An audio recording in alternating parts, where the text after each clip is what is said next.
السلام علیکم ورحمۃ اللہ وبرکاتہ۔ نسخہ کے اجزاء سن لیں۔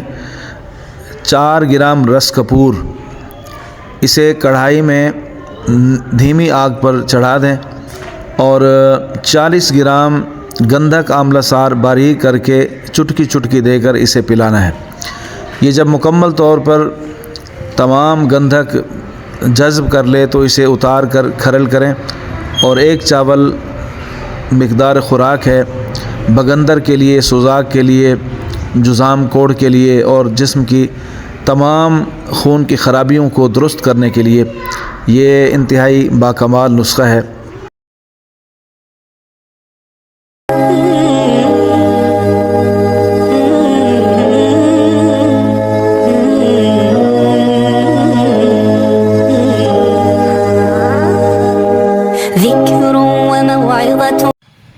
گندھک کو اچھی طرح باریک کرنے کے بعد رس کپور 4 گرام کا ٹکڑا دھیمی آگ پر کڑھائی کے اندر رکھیں گے۔ آگ بالکل دھیمی رکھنی ہے، کڑھائی صاف ہونی چاہیے۔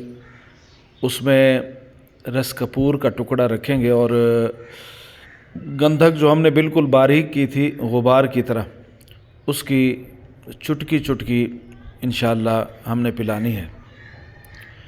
تو یہ جو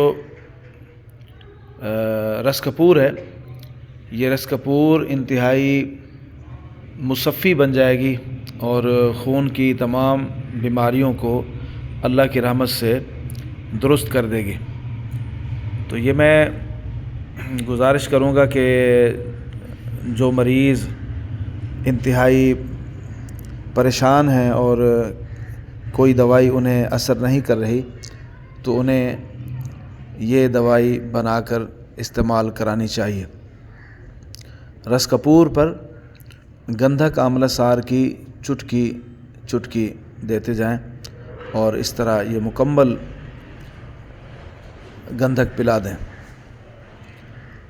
جب یہ بالکل باریک مکمل ہو جائے تو اسے باریک کرنے کے بعد 1 چاول سے بھی کم، 1 چاول مقدار خوراک ہے لیکن 1 چاول سے بھی کم استعمال کرانا چاہیے۔ عمر کا لحاظ کر کے، عمر کا بھی لحاظ رکھیں گے اور مریض کی جسمانی کیفیت کو بھی سامنے رکھیں گے۔ کمزور جو مریض ہیں انہیں بالکل تھوڑا استعمال کرائیں، اور جو مضبوط اعصاب کے مریض ہیں انہیں 1 چاول تک دیا جا سکتا ہے۔ تو یہ اللہ کی رحمت سے انتہائی باکمال، انتہائی بہترین مفید نسخہ آپ کی خدمت میں پیش کر دیا ہے۔ اسے بنائیں اور استعمال کریں اور دعاؤں میں یاد رکھیں۔ أشرقت نفسي بنور من فؤادي حينما رددت يا رب العباد، وانتشت روحي وصار الدمع يجري، يا إلهي خذ بقلبي للرشاد.